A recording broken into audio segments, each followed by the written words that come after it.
এখন দেখুন এই বাংলাদেশে বিশেষ করে 5ই আগস্টের পরে এই বাংলাদেশে যারা আমরা সবাই জুলাইয়ের পক্ষের শক্তি বলি, ফ্যাসিবাদ বিরোধী শক্তি, এই শক্তিগুলোর মধ্যে এই যে অশ্লীল বক্তব্য, অশ্লীল গালি, এগুলো কোত্থেকে আসছে এটা একটা খুবই গুরুত্বপূর্ণ বিষয়। এখন এগুলোর একটা ধারাবাহিকতা আছে। আমি বলবো না যে কোনো একটা নির্দিষ্ট দল দিয়েছে বা নির্দিষ্ট পক্ষ করেছে। এখানে প্রত্যেকটা দল, আমি যদি আপনাকে ক্রোনোলজিক্যালি বলি, প্রথম এই অসভ্য গালি এবং এই অসভ্য চর্চা প্রথম শুরু হয়েছে, প্রথম বলা হয়েছে, একটা স্লোগান দিয়েছে ছাত্র দলের এবং যুব দলের এক নেতা যে কি জামাত আর এনসিপি কি এক বোতলের দুই বোতলের এক সিপি এরকম কিছু একটা। এরপরে গোলাম আজমের বাচ্চা থেকে শুরু করে এমন কোনো ভাষা নাই যেটা না বলতো। ঢাকা বিশ্ববিদ্যালয় সবচেয়ে আতঙ্কের একটা স্লোগানের নাম ছিল গত 16 বছরে, একটা শিবির ধর, ধৈরা ধৈরা জবাই কর। এটা আমাদের সময় ছিল। এই আতঙ্কের স্লোগান আমরা 5 তারিখের পরে যুবদল নেতার মুখে আমরা শুনেছি। আমরা সান্ডা বোতল থেকে শুরু করে এমন কোন স্লোগান কিন্তু খারাপ এই রানিং উপদেষ্টাদেরকে নিয়ে যুবদলের নেতা দিয়েছে। এবং অসভ্য ভাষায় কথা বলার যদি কথাগুলো আপনি বলেন, তাহলে আপনি দেখবেন 5 তারিখের পর থেকে ধারাবাহিকভাবে বিএনপির যে নেতা ফজলুর রহমান, তিনি মানে এমন কোনো অসভ্য ভাষা নাই তিনি যেটা এই ছাত্রদের ক্ষেত্রে তিনি ব্যবহার করে নাই। এবং সেই পাল্লায় সর্বশেষ নামটি হচ্ছেন জনাবা রুমিন ফারহানা, যাকে আমরা রুচিশীল, সভ্য, আধুনিক, ভদ্র মহিলা হিসেবে আমরা জানতাম। তিনি যে ভাষায় হাসনাতকে অ্যাটাক করেছেন, আমি সেই ভাষা বলতে চাই না।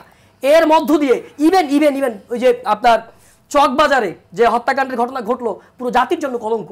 তারপরে বিশ্ববিদ্যালয়গুলোতে, কলেজগুলোতে বিএনপির শীর্ষ নেতৃত্ব না, সেক্ষেত্রে এই রুমিন ফারহানা আপার প্রসঙ্গ তো তুললেন। তিনি বলছেন যে আসলে ওইখানে এই ধরনের একটা অনাকাঙ্ক্ষিত পরিস্থিতি এনসিপির নেতারা ইচ্ছা করে উদ্দেশ্যপ্রণোদিতভাবে তারা সৃষ্টি করেছে। আচ্ছা, রুমিন ফারহানার যে বক্তব্য, তিনি যে কথাটা বলেছেন, তার বক্তব্য যদি আপনি দেখেন, তার বক্তব্যে সে শুরুতেই বলেছে যে এই বিএনপির জন্য গত 16 বছর লড়াই করলাম, সেই বিএনপির কর্মীরা আজকে আমার বিরুদ্ধে আন্দোলন করছে। অর্থাৎ তিনি তার ওখানে তিনি এনসিপি কে বলে নাই, তিনি বলছেন পরে আবার কারেকশন করেছে, পরে আন্দোলন মানে বলছে যে ধাক্কা দেয়। কিন্তু ওখানে মূলত বিএনপির দুইটা পক্ষ ছিল, সেখানে হয়তো রুমিন ফারহানার লোকাল যে প্রতিপক্ষ তারাও ওখানে ছিল এবং এনসিপির ওখানেই ছিল ওইটা। এবং ব্রাহ্মণবাড়িয়ার মানুষ কেমন সেটা তো আপনি আমি সবাই জানি, এবং ব্রাহ্মণবাড়িয়ার মানুষ সামান্য একটা ইস্যুতে কি করতে পারে সবাই জানি। এখন দেখুন, ব্রাহ্মণবাড়িয়ার একটা লোকাল ইস্যু, সেই লোকাল ইস্যুকে কেন্দ্র করে ঢাকা শহরের মতো একটা জায়গায় আপনি প্রধান নির্বাচন কমিশনের মধ্যে যে পরিস্থিতি তৈরি হলো, আতাউল্লাহকে যেভাবে মারা হয়েছে, এটা খুবই দুঃখজনক। হাসনাত আব্দুল্লাহ তিনি গিয়েছেন, আমরা অনেক সময় আমাদের মিছিলে আমরা বলি দিল্লির দালালেরা হুঁশিয়ার সাবধান, ভারতের দালালেরা হুঁশিয়ার সাবধান।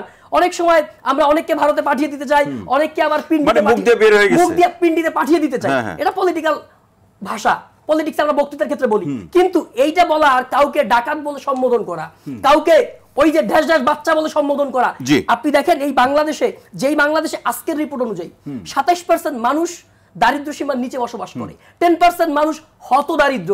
বাংলাদেশের এখন মেজরিটি অফ মানুষ হচ্ছে এখন পর্যন্ত নিজের সিগনেচার দিতে পারে না।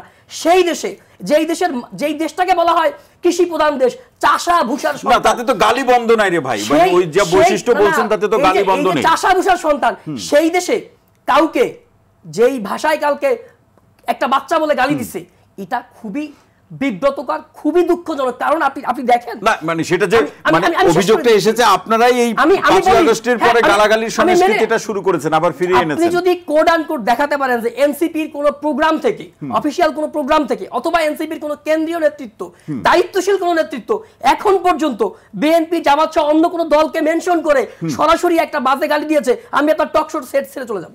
মনিয়াপ্পা যেটা বললেন, ঢাকা বিশ্ববিদ্যালয় বুয়েট এবং ঢাকা মেডিকেলে যারা গালাগালি করেছেন রাতে, তারা কারা? ঢাকা বিশ্ববিদ্যালয় বাংলাদেশের সবচেয়ে বড় প্রতিষ্ঠান, বুয়েট বাংলাদেশের সবচেয়ে বড় প্রতিষ্ঠান, যাই হোক, কিন্তু গালি দিল কারা ভাই এটা বলেন? প্রতিষ্ঠানে যদি রাতের বেলা ছাত্ররা আন্দোলন করে, ছাত্ররা স্বতঃস্ফূর্ত আন্দোলন করে, সেখানে যদি কেউ গালি দেয়, আমি গালির বিরোধিতা করছি, কিন্তু যদি সেখানে গালি দেয় তার দায় যদি কেউ মনে করে যে এনসিপির উপরে চাপিয়ে দিবে এবং কিছু হলেই বলবে যে মৌলবাদী শক্তি এটা করছে, এই দেশে এই মৌলবাদ শব্দটা আসলে কি? মৌলবাদ মানে হচ্ছে আপনি যেই ধর্মে বিশ্বাস করেন সেই ধর্মের যখন মূলটাকে ধরে আপনি চর্চা করার চেষ্টা করেন, সেটাকে এখন মৌলবাদ বলা হয়। অর্থাৎ কিছু হলেই ইসলামপন্থীদের দিকে ঠেলে দেওয়া, কিছু হলেই 5 তারিখের পরে তরুণ কি বিএনপিতে নাই, তরুণ কি ছাত্র দলে নাই, তরুণ কি জামাতে নাই, অন্য ইসে নাই, সমন্বয় কি অন্য দলে নাই। কিন্তু যখন তরুণরা কিছু করে আপনি বলেন এনসিপির তরুণরা করছে, যখন কোন ধর্মপন্থীরা কোনো কিছু করে আপনি বলেন জামাতপন্থীরা করছে। এর মধ্য দিয়ে মূলত এই এনসিপির দিকে এই বয়ানগুলো ছেড়ে দেওয়া হচ্ছে যে বশির রহমান এবং জামাতের বশির রহমান বয়ানগুলো ছেড়ে দেওয়া হচ্ছে। অসংখ্য